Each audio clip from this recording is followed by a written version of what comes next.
Tentang maraknya perskincarean dan ternyata Perskincarean. dan ternyata ujung-ujungnya ada mafia skincare nih dan banyak masyarakat yang tertipu. Seperti apa sih, Dok, melihatnya? Oke, saya selaku pelaku bisnis juga di industri skincare ya. Memang sekarang lagi heboh yang ada namanya katanya mafia skincare yang lagi di-up sekarang. Sebenarnya gini, saya selaku pebisnis di skincare tujuannya adalah kan menjawab solusi masyarakat akan kebutuhan permasalahan kulit lewat skincare. Misalnya ada masalah flek diatasi, masalah jerawat diatasi, anti-aging diatasi. Nah, ranah yang disebut mafia ini saya tidak tahu yang dikontekskan oleh masyarakat seperti apa, tapi dalam saya tidak menyetujui hal-hal yang di luar batas itu. Contoh misalnya overclaim, yang over marketing, misalnya yang ternyata fungsinya cuma berapa persen, yang dibilang berapa persen supaya laku di pasar, atau dibilang bahan dasarnya cuma 2%, yang kadarnya misalnya harus batas 0,5%, dibilang berapa persen, ternyata isinya 10% supaya cepat laku di masyarakat. Alhasil si pengusaha semakin kaya, tapi yang jadi korban adalah si masyarakat. Sedangkan kami atau saya pribadi dari dulu berjuang sesuai ranahnya, gitu saudara. Jadi saya sih kalau saya pribadi sih tidak menyetujui akan hal-hal semacam itu untuk shortcut memperkaya diri sendiri, tapi yang jadi korban masyarakat. Dok, berarti dengan adanya terbongkar mafia skincare ini kan cukup ramai juga di TikTok dengan dokter detektif, ya kan, yang menguak semua. Jadi selain Dr. Richard Lee itu ada teman sekarang. Iya, owner skincare yang ketar-ketir nih, ternyata ada yang produknya seperti dokter bilang overclaim, tidak sesuai dengan komposisi. Itu cukup membantu juga nggak sih dengan konten-konten doktif itu? Kalau saya pribadi agak membantu. Apalagi mungkin sebagai pengusaha kita ambil baiknya ya. Mungkin itu sebagai kita anggap audit luar, ambil hikmahnya supaya kalau memang benar kita sempurnakan.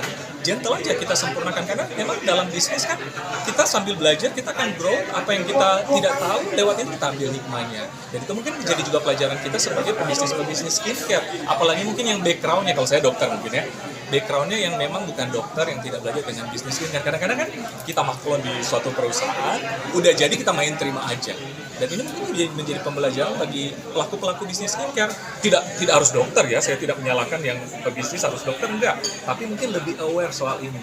Bener nggak isinya seperti itu? Hasil labnya bener nggak seperti itu? Jadi harus lebih aware. Karena ingat, tujuan kita kan bukan cuma menghasilkan uang, tapi mempertanggungjawabkan kita ke masyarakat, nggak ada Tuhan loh gitu. Dok, mungkin tips sendiri Dok ya kan untuk masyarakat nih, karena kan masyarakat kan selalu memilihnya kadang-kadang yang murah, yang cepat, yang cepat gitu loh Dok ya kan.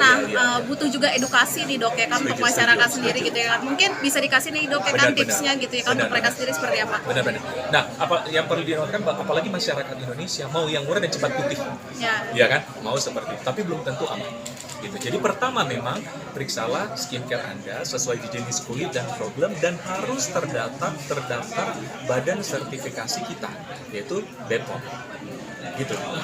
Yang jadi pertanyaan, kenapa overclaim itu uji BPOM-nya lulus? Nah, itu yang kita memang harus mohon penjelasannya ya gitu. Jadi pertama memang ya kita harus percaya lembaga sertifikasi pengujian skincare kita, yaitu BPOM gitu. Kalau kayak di luar negeri kan ada FDA dan sebelumnya. Kedua, kalaupun menjual kayak tadi skincare yang berlabel biru, harus dengan resep dokter, kan itu harus diresepkan oleh dokter dan harus pantauan dokter dan diracik oleh instalasi farmasi atau apotek gitu. Itu sih gitu. Jadi jangan ada skincare yang kosong, melompok, tidak ada regulasinya, tidak ada brandnya, terus main dipakai. Tapi masyarakat bilang, gila, satu minggu saya langsung putih. Nah, justru itu mungkin yang jadi tanda tanya. Ingat ya, kulit kita beregenerasi tiap 2 minggu sampai sebulan sekali. Mestinya hasilnya kelihatan mulai 2 minggu. Jadi semakin 3 hari langsung putih, semakin tanda tanya.